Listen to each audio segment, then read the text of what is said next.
Yung client natin ngayong araw ay may peklat sa parting tuhod at ang gusto niyang mangyari ay takpan to. At ito nga ay gagawin natin ng libre. Bakit at paano? Science Day ngayong araw. May dinikit na yung sticker, siguradong meron pa free tattoo. At itong gagawin natin na tattoo ay libre. At yung nakuha ng sticker, hindi siya yung magpapatattoo. Bali yung sticker na nakuha niya ay binigay niya sa partner niya. Dahil meron namang magandang dahilan. Partner niya ay merong peklat sa pating tuhod. At ayon ang gusto niya na masolusyonan.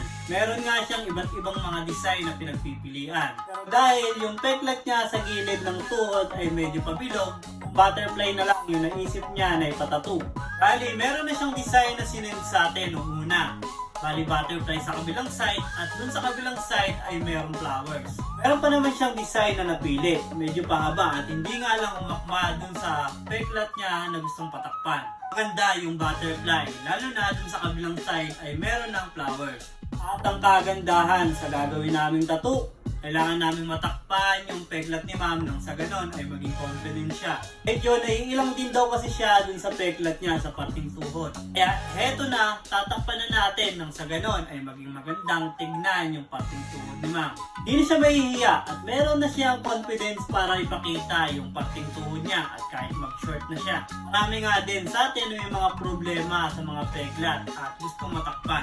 Kaya karamihan, solusyon talaga ay magpatattoo para matakpan, para mas mapaganda pa. Karamihan nga sa mga nagagawan ko ng mga gantong case, mga babae. At karamihan din ng mga nag-e-inquire ay babae din. Hindi ko alam kung bakit ganon. Pero syempre kapag meron kang peklat at hindi ganon kagandang tignan, mas okay rin talaga na malagyan na lang ng tattoo. Bali, magiging dagdag art na lang din sa katawan. Yung dating pangit na nakaraan na peklat ay papalitan ng panibago. Sugat din pero mas maganda sa mata. May style at kahit anong ang klase ng design ay pwede mong ipatattoo. Yung peklat mo pwedeng maging butterfly, pwede maging bulaklak, pwede maging dragon o kahit anong design. Mapalalaki, babae o kahit na anong gender. At dito nga sa design na ginagawa natin, sa parting bulaklak pinalagyan ni ma'am ng kulay. Bali, kinausap ko nga si ma'am na maganda nga din na black and gray itong gagawin namin. Dahil yung skin tone ng balat ni ma'am ay hindi naman ganun kaputi. Pero sinabihan ko rin naman siya na kahit maglagay siya ng kulay, pwede rin naman. Pero kapag hindi ganun kaputi, kapag naglagay ng kulay, pwedeng hindi ganun katingkad yung kakalabasan. Bali, yung kulay red, pwedeng medyo mag-dark red. Pero kapag naging maputi yung balat, magiging light at mas maganda pang tignan yung kulay. Kaya kung mapapansin mo rin kapag may nakita kang babae na may tattoo, maputi, talagang kala mo 3D o nakaangat yung tattoo. Maganda talaga ang tattoo sa mapuputi. Pero gaya ng mga kakulay ko, hindi pangit, astig pa rin naman. Pero syempre depende pa rin yan sa mga tumitingin. May mga taong mahilig sa tattoo at meron ding mga tao